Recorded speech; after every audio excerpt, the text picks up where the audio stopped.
I'm making this video for junior high because a few of you had questions this morning about uh, the warm-up I gave you.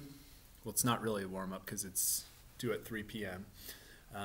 But the warm-up about the dispensation, we had to come up with 3 things to do to help you make a spiritual communion. So a few of you were asking questions about that, so I thought I would make this optional video that you can watch to help you kind of understand what I am asking you to do.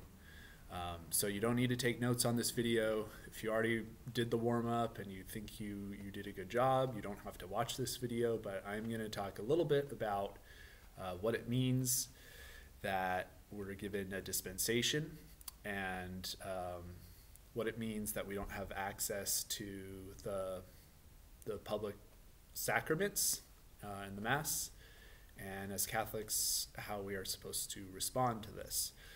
So in the warm-up, I talk about how because public Masses are closed, you are not required to meet the obligations that the Church imposes on all baptized Catholics when it comes to going to church, going to Mass on Sundays and holy days of obligation. And in fact, now in I think every diocese in the United States as of this morning, there are no public Masses at all. So not only are you not required to go, but you couldn't go even if you wanted to. And as we know, as Catholics, the Mass is a really important part of our life, and especially receiving the sacrament of the Eucharist. Right? That's what Vatican II calls the source and summit of our faith. So in place of going to Mass, there are different things that you can do, and one of the things that is recommended is that you make a spiritual communion. So a spiritual communion is actually a little bit simpler than what you might think. Essentially, it is saying a prayer in which you acknowledge that because you are unable to receive the Eucharist, you would still like to receive the graces of the Eucharist. Right? So it could be any, the prayer could take any form you want it to take. You can look it up online if you want to. There are a lot of different spiritual communion prayers that are available. But making a spiritual communion without being present at the Mass is difficult and kind of awkward, right? So in the warm-up, I wanted you to come up with 3 things you can do to kind of support yourself so that you can be in a state of mind where you can actually make a spiritual communion. Because making a spiritual communion is not an easy thing to do. You have to be in the right state of mind, right? You can't make a spiritual communion while you're watching Netflix, right? You can't make a spiritual communion while you're taking a bathroom break after playing video games. Or you have to be in the right state of mind to do it. So that's what the warm-up is about.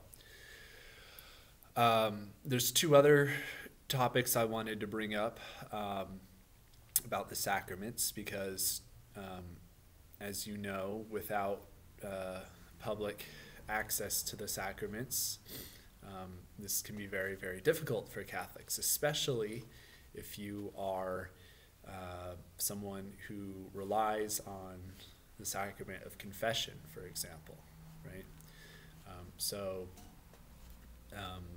I was listening to some people talk yesterday about what should be done because we don't have access to confession and we don't have access to baptism, and these are very time-sensitive sacraments.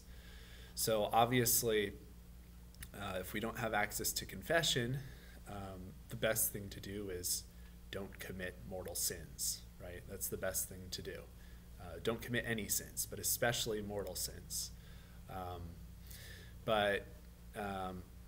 If you do commit a mortal sin, then what you're supposed to do is you're supposed to make a act of perfect contrition, right? And that is extremely difficult to do. But basically what that means is you express immediate and profound sorrow for the sins you commit, whatever the mortal sin is. And that sorrow is not because you are afraid of eternal punishment. It's not because you're embarrassed. It's not because of any personal reason. That sorrow is simply because you love God and you have offended God. So making an act of perfect contrition is extremely difficult, but it is possible. So that is what you can do if you commit mortal sin while you are not able to access the sacrament of confession. And of course, once you are able to access the sacrament again, then the very first thing you should do is go to confession, right? So part of making an act of perfect contrition is saying, I'm profoundly sorry for the sin I've committed, not because I'm afraid of hell or losing heaven, or remember, these are the words of the act of contrition, or because I'm embarrassed, but rather because I love God and I've offended God. Right? It's really that simple. But you have to stir up that profound sorrow inside of your heart in order for that act of contrition to be efficacious. Right? And the church actually does teach, if you make an act of perfect contrition, that mortal sin can be absolved. Right? God is not bound by the sacraments, so God can absolve your mortal sin even if you can't go to confession. Right? That is possible. It's just extremely difficult. And another thing that is necessary, like I said, is you have to intend to go to confession as soon as possible once we are able to. All right? And then you would confess that mortal sin again in confession. All right? So that's an act of perfect contrition.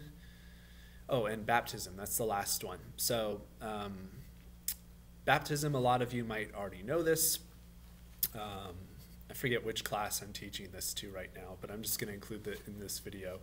Because baptisms are suspended as well, there's a lot of people who want to enter the church at Easter, and they're not able to.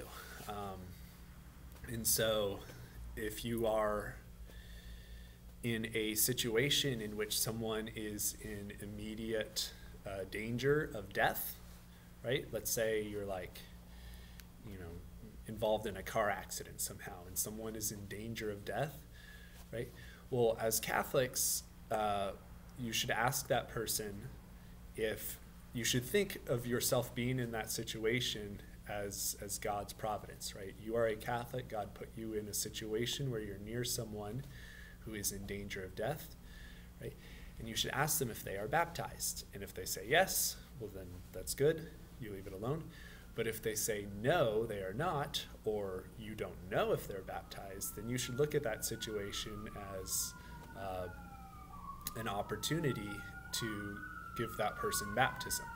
Now, you can't give a person baptism if they don't want it. You can't give the person baptism unless it is an extreme situation, like they're about to die, right, in the case of a car accident. But actually, as baptized Catholics, we do have the ability to give baptism in these extreme situations. Right? So in order to do that, you would have to say the person's name, right? And then you would say, I baptize you in the name of the Father and the Son and the Holy Spirit. And then you would, while you're doing that, you would have clean water, clean natural water. So if you have like a water bottle like this, you could use this, right?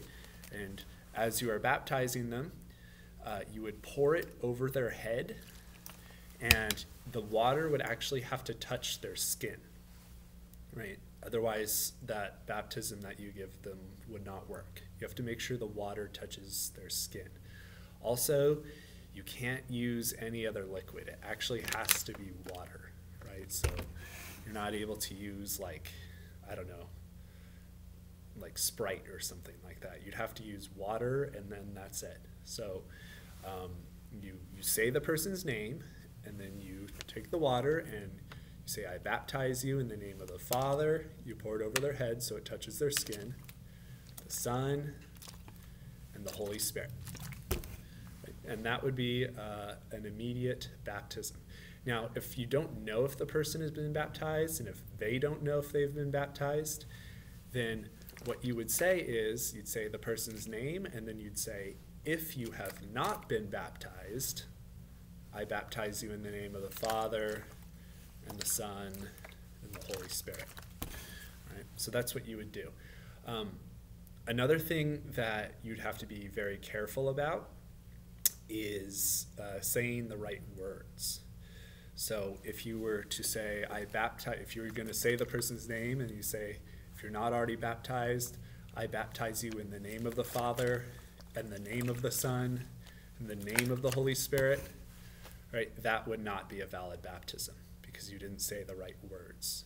So when you're performing a baptism, it's very, very, very important that you would use water and that you would say the correct words. I baptize you in the name of the Father and the Son and the Holy Spirit, right?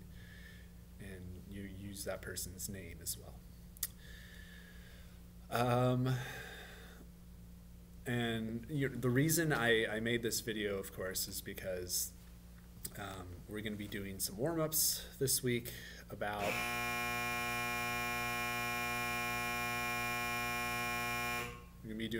this week and next about what it means to not have access to the sacraments, not to have access to public mass. So hopefully this video is helpful to you. I'm not going to be testing you on any of this. You don't need to take notes on any of this, but if you're confused about future warm-ups, you can refer back to this video. I might make 1 or 2 other videos in the future to help you with the warm-ups as we go. All right. See you guys later.